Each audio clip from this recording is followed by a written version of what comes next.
Let's talk about the effects of social media on committed relationships. The most frequent complaints couples make about social media are not so much about distraction. I mean, that's bad enough, on your phone at dinner time or family time. A bigger complaint is polarization, particularly on political and policy issues, and that has a way of infiltrating other relationship issues. This might seem counterintuitive because we're attracted to potential partners who share our opinions, or at least don't contradict them. But we're more attracted to different temperaments. If you're detail-oriented and high energy, you're probably partnered with a more mellow, big picture sort of person. But once we've lived with each other for a while, conflicts fostered by social media are more temperamental than factual. Partners don't simply want factual agreement. They want their feelings validated. When feelings are not validated, partners feel rejected or even betrayed. Disagreeing partners don't just seem wrong to each other. They seem unreliable, if not untrustworthy. You're not there for me. Policy and political issues on social media seem more personal than when those issues are aired on regular media or in the newspaper.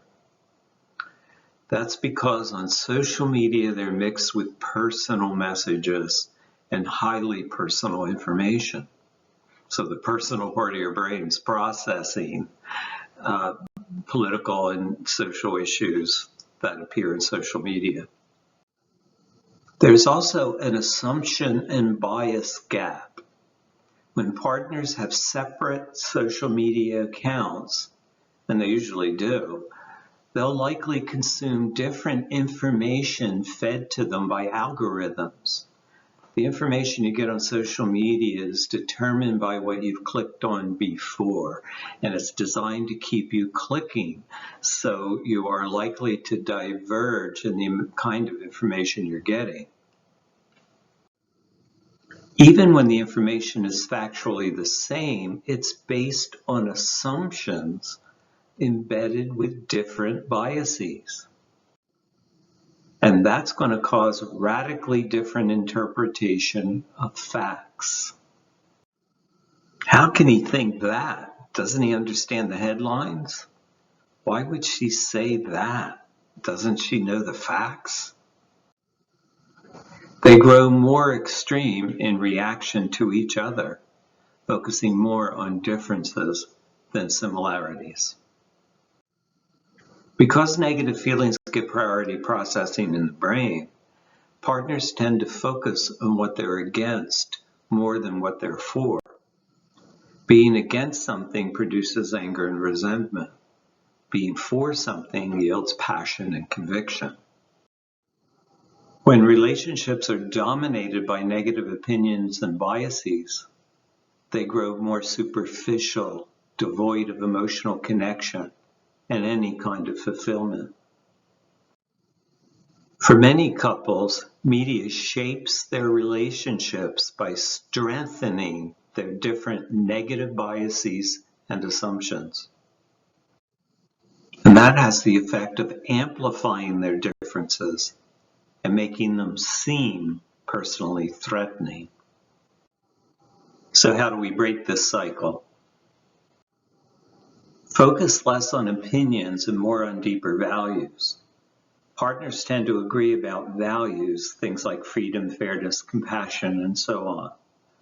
Agreement on values brings us closer together, even when they disagree about policy specifics. Think of what you'll regret in 20 or 30 or more years. On your deathbed, you won't regret any political or social disagreements with loved ones.